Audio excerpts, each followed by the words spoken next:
ഉടനെ ഖുർആൻ അവതരിക്കുന്നു, ലാ തുസല്ലി അലാ അഹദിൻ മിൻഹും മാത അബദാ വലാ തഖും അലാ ഖബ്രിഹി. ഇത്തരക്കാർ ആരായിരുന്നാലും ശരി, ഒരു കാലത്തും അവരുടെ മയ്യിത്ത് നമസ്കരിക്കാൻ പാടില്ല. നവീനവാദികൾ അവരുടെ മയ്യിത്ത് ഒരിക്കലും നബിയെ നിങ്ങൾ നമസ്കരിക്കാൻ പാടില്ല. ഉമർ റളിയല്ലാഹു തആല അൻഹു പറഞ്ഞ അതേ ആശയമാണ് പരിശുദ്ധ ഖുർആൻ അവതരിച്ചത്.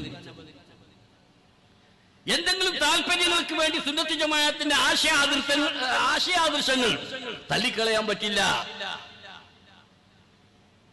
വളരെ പ്രധാനപ്പെട്ട സംഗതിയാണ്. ഇങ്ങനെ ഉമർ റളിയല്ലാഹു തആല അൻഹു പല കാര്യങ്ങളും നമ്മെ പഠിപ്പിച്ചിട്ടുണ്ട്, പല കാര്യങ്ങളും പഠിപ്പിച്ചു.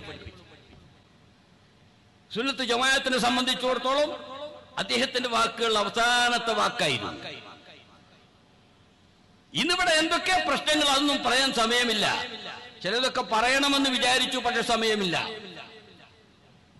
വിശ്വാസപരമായി ജനങ്ങളുടെ എല്ലാ സംശയങ്ങളും ദൂരീകരിച്ച ആളാണ് ബഹുമാനപ്പെട്ട ഉമറുൽ ഫാറൂഖ് റളിയല്ലാഹു തആല.